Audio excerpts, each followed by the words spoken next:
And welcome to another episode of Who Gives a Hoot. I've got Kyle with me. Ryan, I think, fell asleep because he's an old man. And I'm Luke. And we give a hoot. we Still. do indeed. Still. We do indeed. We actually have some news this week. I mean, it's been a couple weeks since we recorded last, so but this most recent week, we're recording this on the 31st of May. Noe not only made team of the week, but was player of the week for some good performances and some not so great games. And Luis made team of the week. Pedro is up for goal of the week. And I mean, as regularly expected as death and taxes, Shido's up for save of the week. Yeah, yet again. Well, we'll see. It seems like Shido keeps having to make some saves and sometimes doesn't have as much help as he would like. So yeah, probably continue the trend there. It's great to have a brick wall back there. It's not so great when the brick wall doesn't have a foundation. Mm-hmm. So we had two games. They happened. Let's move on. Wednesday had a lot of bright points, I thought. Yeah. Not as many on Saturday. Wednesday, I was actually feeling really good about, even when we let those two in and it ended as a tie. I still felt decent about it. Just felt bad that we were up and then it ended that way. But yeah Saturday wasn't great. We ended a very congested week. We had a lot of games in a short amount of time. Saturday,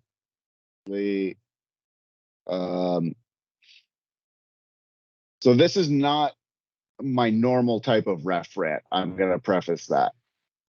I don't think the ref played favorites on teams, but I think the reffing was so bad it crossed into the realm of being dangerous. Also, two games in a row where stoppage time minimum didn't go the full time. It didn't even hit the minimum. Yep. Anybody who's watched a soccer game on television knows, end of 45 or 90, you get and the fourth official has indicated a minimum of 3 minutes stoppage time, 5 minutes stoppage time, whatever. We were over 40 seconds short against Greenville. Yep. And over a minute, I think it was 1 minute and 7 seconds short against Madison at the halftime. Mm-hmm. Do they not have I've seen watches on these refs. Yeah, I don't know. And I mean, I remember when we used to keep the clock going in the stadium and then pointed out the one time that a ref did it, and then they got real mad at us. So they still do it. Yeah. There's just no clock there. We just have to keep the clocks on our phones, but yeah, it still happens. It's really gotten to the point where fans are, myself included, pulling out phones and setting a stopwatch as soon as that hits 45 or 90. Yeah, JR used to kind of always do it, and so I'd look to him. But yeah, I've noticed other people doing it on Saturday after what happened on Wednesday. Yeah, and it's been particularly atrocious. And I don't know as though these were PRO refs. They, based on the names being released for on the PRO site for assignments, it didn't seem like they matched who was actually at the games. Oh, Well, I wasn't looking at that before, so I don't know. Yeah, I don't know what's going on there. That may or may not be true.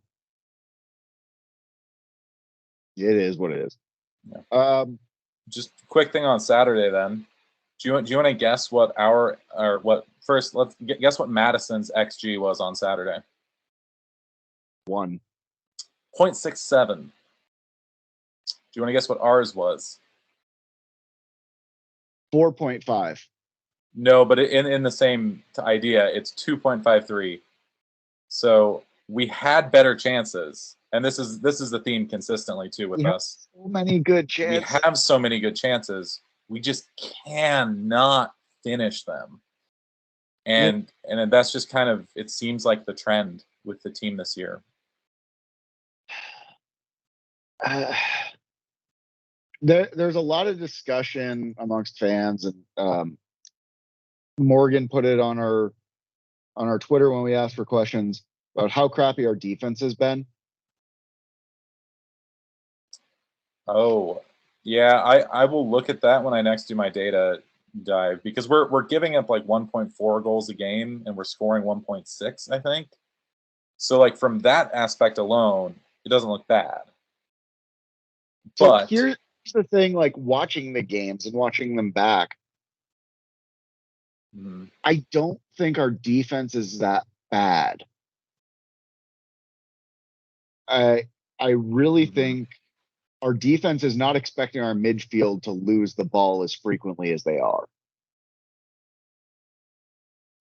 Yeah. So, what was it? The third goal Greenville scored, or was this Madison? Honestly, that we kind of ran together. No, it must have been Madison, because Steven was in. Okay. Or no, Steven came in late against. No, Steven came in late against Madison. Did he come in against Greenville? I don't remember. Yeah. Either way, third goal. It's somehow Steven is playing defense. Oh yeah, I mean Pedro was on defense a lot. Pedro got burned on defense, that led to one of the goals. But we're collapsing too much, I think. Like, I understand trying to put more guys back because you feel that defense isn't up to the task after the results. But we love Connor on this pod. We really do. But the elephant in the room is, what the hell is going on with his passing? My thought is that, and honestly, I don't think it's just Connor too. I think it's a few other people. That they're still new to this style, so they are still not. They just have not put it together. And I think Connor is going to be the one that sticks out because his role is kind of expected to be one of the main distributors. So I feel like when he comes off and someone else comes in that role, either like Giovanni or I think even Palacios was doing that at the end of the Madison game, I want to say. You can just tell that they're just not quite comfortable with that yet. Is more what I'm thinking. But yeah, no, it's showing. It really is. It's we got to figure it out. We got to figure it out quick, because the amount of goals we're leaking is. It doesn't feel like our team. Defense has always been so strong, and having Shido back there. But it's also a different style. Like, it is a different style. And so it does feel weird because we're letting in, I said 1.4 goals per game, right? Pretty much every other year, I think, I don't want to say this for sure, but I think last year was the highest with like 1.1. Yeah. And then everything else was like 1 or lower. And so it's definitely a change. Like, especially with how we play, maybe it's making it feel even worse than it would otherwise, with how we played in the past. Like, it's not it's not terrible. The 3 goals in 2 games in a row is not great.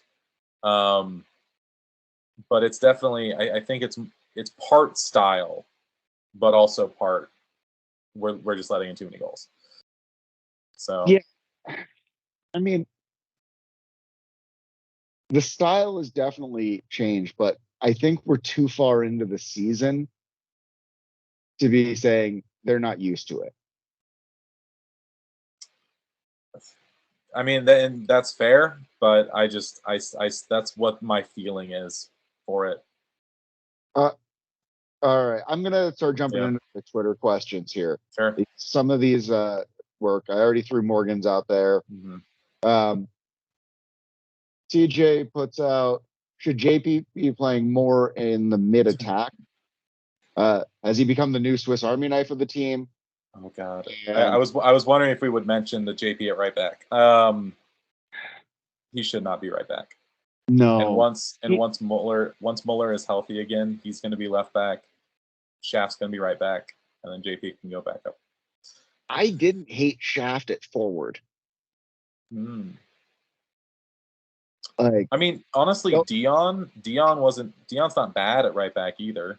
no. Like, it sucks. I don't know if he can do a full game at right back, but he's not bad there. Like, I would rather Dion there than JP. JP wasn't bad there, but JP is being underutilized if he's playing defense. I agree that with this question, JP should be playing more of like a 8 or 10. Yeah, definitely. Instead of a 6 or full defense. Yeah, he should definitely be somewhere, preferably middle of the pitch and higher up. Yeah. Agree. Team and fans morale at this point in the season asked by Patrick Walsh. Especially with us being lower on the table. Do we see supporters growing in number, or because of the lack of success, is there also less of an interest? That's tough. I mean, I was mentioning have not been great. Yeah, they haven't. I mean, has it been 2.5 right about? It was like about 25 at both. One of them a holiday weekend. Yeah. Union Omaha games have always been pretty poorly attended holiday weekends. Omaha likes to leave Omaha when they get the chance. Yeah. So, I mean, I don't know. It's tough. I think it might be part of it. But also 2.5, you have to remember, is still within what we had been getting the previous years. So it's not growth, which is unfortunate. That sucks. But Yeah. it is level at the very least. Like we were more averaging a little over 3, but our low end was 2. So yeah, I think we had might have even had an 1800 last season. Maybe on like a weekday or something. Yeah. Yeah, and it might be part of the table. Like I was saying this before, but like we're not at the bottom, but we're in like the group just up from the bottom. Yeah, So like we're not in the playoffs right now. Yeah, no. The team morale honestly is higher than I expect. I think they need a win to really, really shock it in. Yeah, they got to earn that. Yeah, fan morale is hurting. Yeah, fan morale is definitely hurting. I hope the team morale is good though. I mean, today it looked like they were having a post-practice barbecue out at or grill, out at Warner Park. Yeah, getting ready for pups at the pit. Hey, it's Ted Lasso, right? We got to win people over, and then we'll start doing well. Just gotta let it happen. If I'm not sure quite there with Dom pulling the Ted Lasso move, but we'll see. We'll see by the end of the season.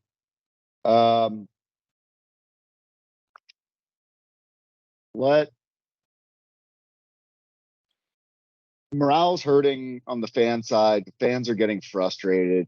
Questions are being asked that I think it's probably too soon to start asking, but they're there. Did we make poor signings? Like what is going on with the signings we made? We aren't quite at the hashtag Dom out, but there are questions of whether Dom was ready to jump into the head coach at a professional level role. Personally, I think he's where he should be. Yeah. I think he's too good to be an assistant. He's still learning the head coach role more. There's definitely a learning curve, and that's something that we were maybe a little spoiled by Jay, because we didn't really have a learning curve there, because he had some experience in that realm and was able to transition and build the team up a year in advance, right? Whereas Dom just kind of had about a month before he took over. And he didn't get to build his team from scratch. That's one thing. When you compare Jay and Dom for Union Omaha Club, Jay came in, Jay decided the culture, Jay picked all of his guys and built a team off of guys that he handpicked.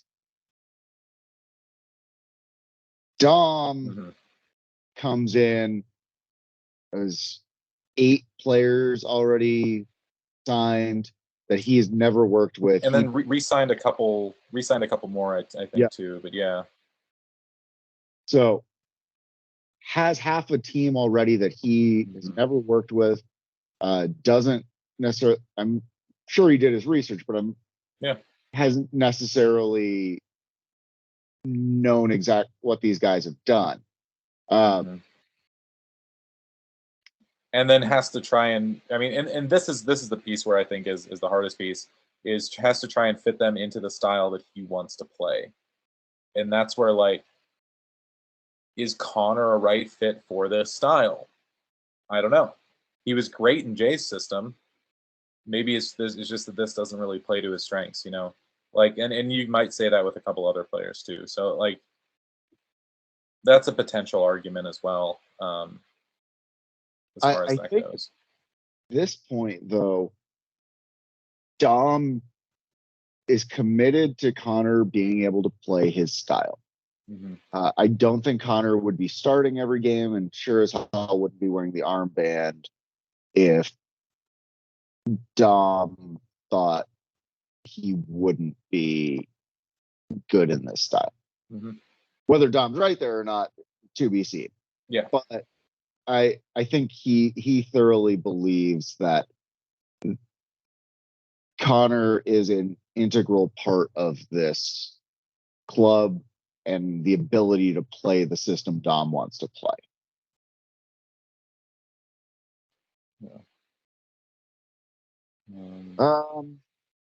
Otherwise, I'm looking at something here. Yeah. So because we were talking about style as well. I did actually have those stats. Yeah. 2022 was 1.1 goals per game that we allowed. So 1.4 that we're allowing right now is the most. But we're also, because Dom is an attacking coach, right? And so our defense is suffering a little bit because Jay was more of a defensive coach. Dom's an attacking coach. We are scoring 1.6 goals per game, which is the second highest. It's the highest other than the championship year. So there's highs and lows. It's just that right now what's happening is we're not scoring more goals than the other team in a given game, right? And that's what we need, but that's not what's happening yet. So we've had multiple 3-3 draws. Yeah. 6 goals in a game is not a boring game. Dom is playing interesting soccer. It's just too interesting in the wrong way. And then we had the 3-2 win over Hailstorm too. Yeah. So, like, all of it's a lot. So it is honestly, even though we might not be doing as well as we should, this is the year to be watching Union Omaha, because you're not going to get a boring game.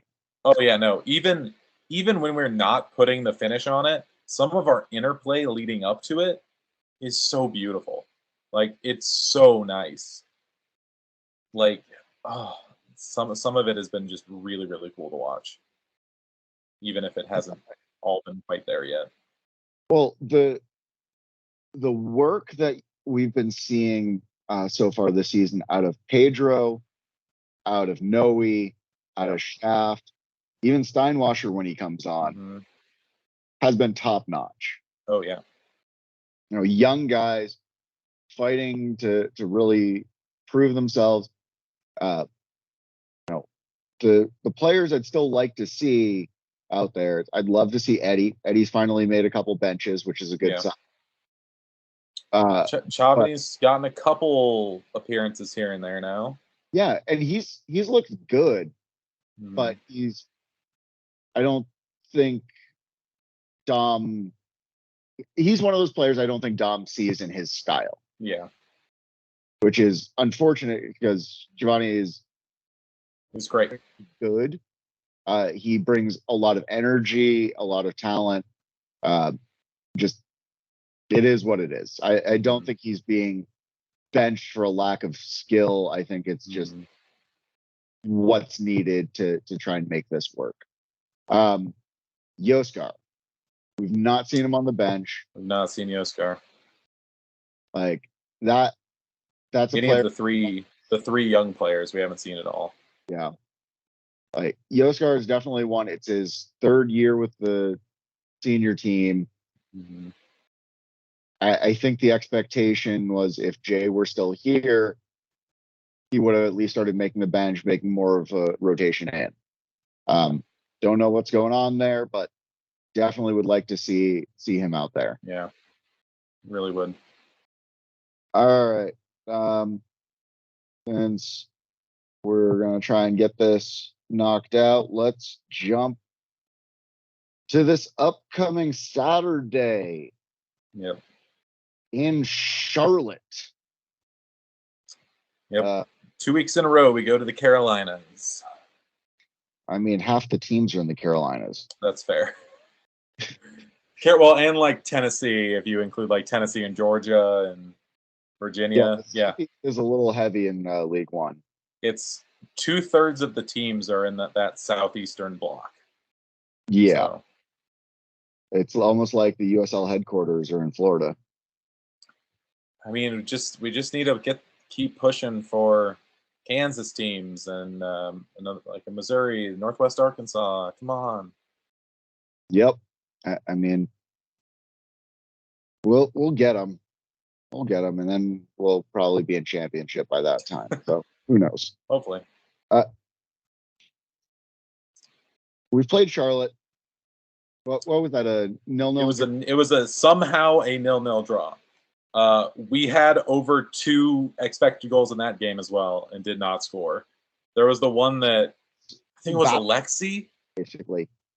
It was like where Alexi just like had the tap, but the guy was able to clear it off the line. Oh. Yeah, like that was a very frustrating match. It was a good match. It was not a boring 0-0, but oh yeah, no, at all. So we're 2 games back from Charlotte. Charlotte is sitting second in the table with 19 points, tied on points with North Carolina. They are now? Yep. North Carolina's played 10. Charlotte has played 11. Okay. Charlotte, 5 wins, 4 draws, 2 losses, whereas North Carolina's 6 wins, 1 draw, 3 losses. Okay. Same goal differential. Charlotte has a good team. We've played them once before, as we said. We've come further, I think, since that game than they have, as far as development of our team. And granted, that game wasn't a huge amount of time ago, but yeah. I mean, it's tough to say that. I guess in my sense, I mean, it was really an early game. Yeah. Like they've definitely fallen off a bit because they were top of the table at the time. Yeah. But we haven't really taken our chance to catch up as much, fortunately. So I don't know. I could see it going either way, especially if we want to try and come back from this loss. Which one of the things over the years, other than our streak at the end of last year, we haven't lost twice in a row all that much. So we'll see. Yeah. I think we can do this. I think we have enough rest to be able to come in strong. I don't think we're going to be looking at a team that's as tired as they were against Madison. Mm-hmm. From the rumblings I'm hearing, Miller might be back. Apparently, he sustained a groin injury, I want to say, which was similar to what Shido had towards the end of last year. Treatments were done through Union Omaha's fantastic medical partners, and he's been resting to make sure those treatments work. Mm-hmm. That being said, apparently he's back in full training. So, see him back, we might be looking at a more solid defense because I do think the defense was better with him there. I think so too. And I wouldn't be surprised to see a Pedro, Noe, Steinwasser top, or even Shaft back up top. Yeah, I mean, my thought would be if Muller's ready to go, it'd be him, Mastro Antonio, and Sawahi, who we've started seeing more of them as the pairing, and then Shaft it right back, and then like Luis, Connor, JP, and probably Joe Brito, because we don't know what Joe Gallardo's situation is either. And then like the Noe Pedro top. That's kind of what seems like his current Dom's current favorite, depending on backline. So I definitely think there will be. This is going to be a tough lineup to pick out. I think Dom, for the standard, we don't know what the hell is going to happen. Answer: Dom is going to pick the lineup that he thinks will play the best. Yeah, like I mean, that's my thought for what it is, but again, I wouldn't be surprised if a few of those are changed. You know. Yeah, I do expect to see some changes from the previous few games, but I honestly just don't know where. Yeah. There's a lot something has to change, but what it is, we'll see. Yeah. There's a lot of guys who I think are underperforming for what their level is, but whether or not there's somebody who can overperform or perform at least to their level when they're underperforming or higher, on the bench. So we'll see. Score prediction: 2-2. Seems like we're having some high scoring draws, so we'll continue that. 3-0 Union Omaha. Really feeling this one. I think feeling good about it. Hey, as long as we put in the chances that we had last time, like I could see it happening. I could see another Noe brace.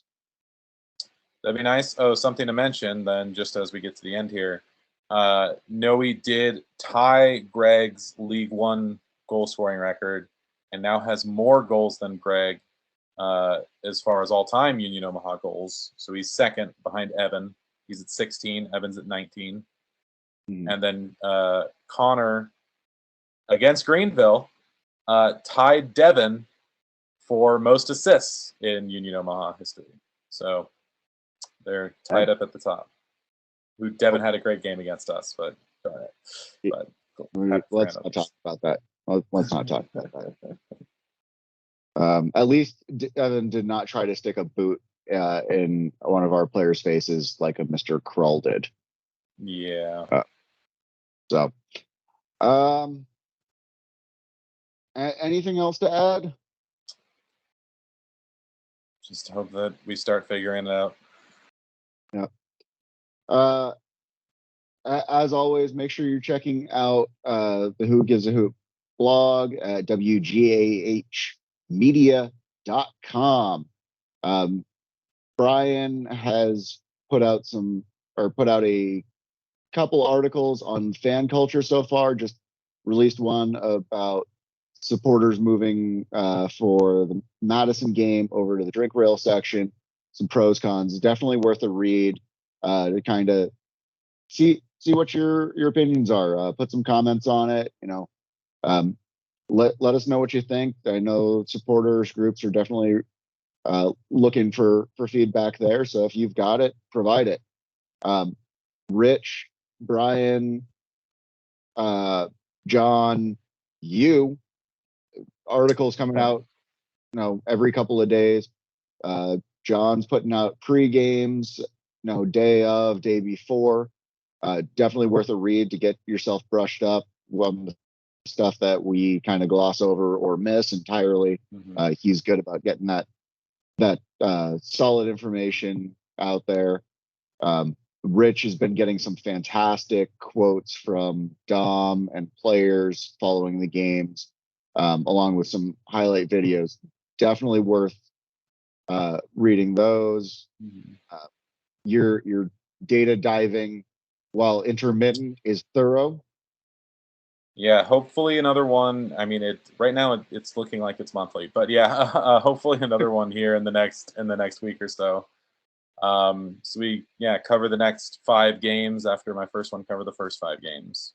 Sounds about right. So, just follow us on socials. Subscribe to our blog. Check it out. Send a friend. We, aside from team self coverage, I'd say we probably have the most comprehensive coverage of a team in League One. So support us if you can. We appreciate it. And all right, Kyle, one last question for you. Who gives a hoot? We do.